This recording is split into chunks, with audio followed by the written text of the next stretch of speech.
My father could have been a great comedian, but he didn't believe that that was possible for him. And so he made a conservative choice. Instead, he got a safe job as an accountant. And when I was 12 years old, he was let go from that safe job. And our family had to do whatever we could to survive. I learned many great lessons from my father, not the least of which was that you can fail at what you don't want.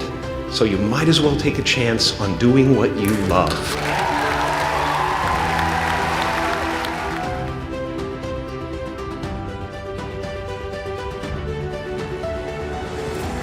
It's not the only thing he taught me, though. I watched the effect of my father's love and humor and how it altered the world around me. And I thought, that's something to do. That's something worth my time. It wasn't long before I started acting up. People would come over to the house and they'd be greeted by a 7-year-old throwing himself down a large flight of stairs. They would say, "What happened?" And I would say, "I don't know. Let's check the replay." I'd go back to the top of the stairs and come back down in slow motion.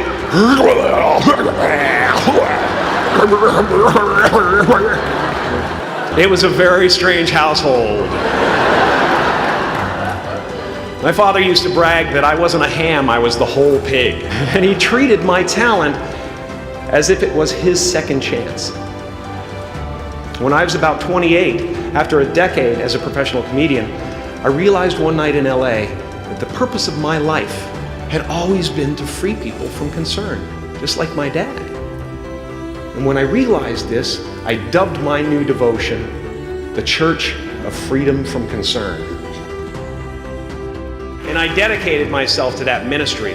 What's yours? How will you serve the world? What do they need that your talent can provide? That's all you have to figure out. As someone who's done what you're about to go and do, I can tell you from experience, the effect you have on others is the most valuable currency there is.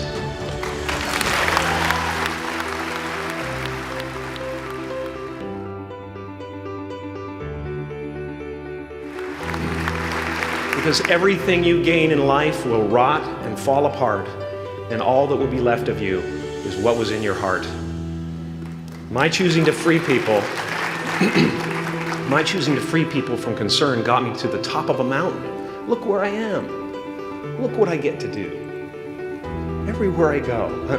I'm going to get emotional because when I tap into this, it really is extraordinary to me.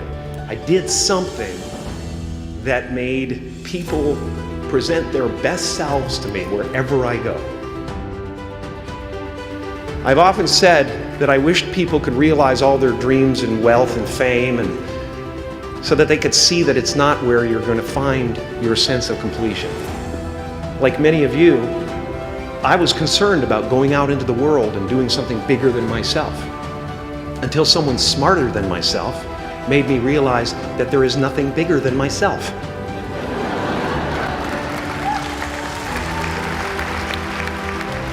I used to believe that who I was ended at the edge of my skin, that I had been given this little vehicle called a body from which to experience creation. And though I couldn't have asked for a sportier model, it was, after all, a loaner and would have to be returned. Then I learned that everything outside the vehicle was part of me too. And now I drive a convertible.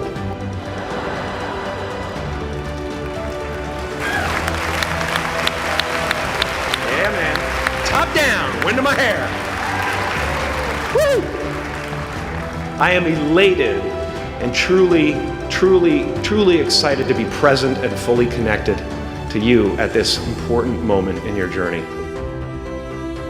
You are the vanguard of knowledge and consciousness, a new wave in a vast ocean of possibilities. On the other side of that door, there's a world starving for new ideas, new leadership.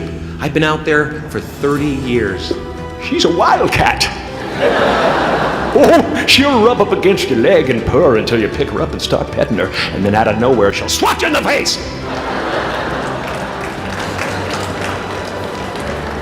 It can be rough out there, but that's okay, because there's soft serve ice cream with sprinkles. I guess that's what I'm really trying to say here today. Sometimes it's okay to eat your feelings. Now, fear is going to be a player in your life, but you get to decide how much. You can spend your whole life imagining ghosts, worrying about the pathway to the future, but all there will ever be is what's happening here, and the decisions we make in this moment, which are based in either love or fear. So many of us choose our path out of fear disguised as practicality. What we really want seems impossibly out of reach and ridiculous to expect, so we never dare to ask the universe for it. I'm saying I'm the proof that you can ask the universe for it. Please.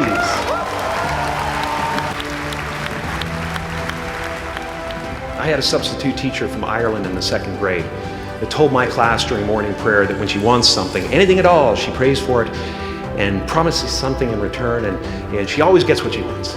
Well, I'm sitting at the back of the classroom, thinking, wow, my family can't afford a bike, So I went home and I prayed for one. And I promised I would recite the rosary every night in exchange. Broke that promise. But 2 weeks later, I got home from school to find a brand new Mustang bike with a banana seat and Easy Rider handlebars. Yeah. From fool to cool. My family informed me that I had won the bike in a raffle that a friend of mine had entered my name in without my knowledge whatsoever. So that type of thing has been happening to me ever since. As far as I can tell, it's just about letting the universe know what you want and working toward it while letting go of how it comes to pass.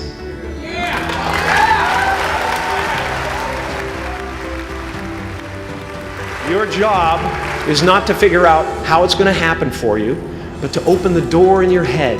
And when the door opens in real life, just walk through it.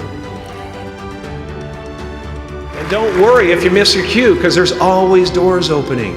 They keep opening. And when I say life doesn't happen to you, it happens for you, I really don't know if that's true. I'm just making a conscious choice to perceive challenges as something beneficial so that I can deal with them in the most productive way. You'll come up with your own style. That's part of the fun. Oh, and why not take a chance on faith as well? Take a chance on faith. Not religion, but faith. Not hope, but faith. I don't believe in hope. Hope is a beggar. Hope walks through the fire and faith leaps over it. You are ready and able to do beautiful things in this world. And after you walk through those doors today, you will only ever have 2 choices, love or fear. Choose love, and don't ever let fear turn you against your playful heart. Thank you so much. Thank you again.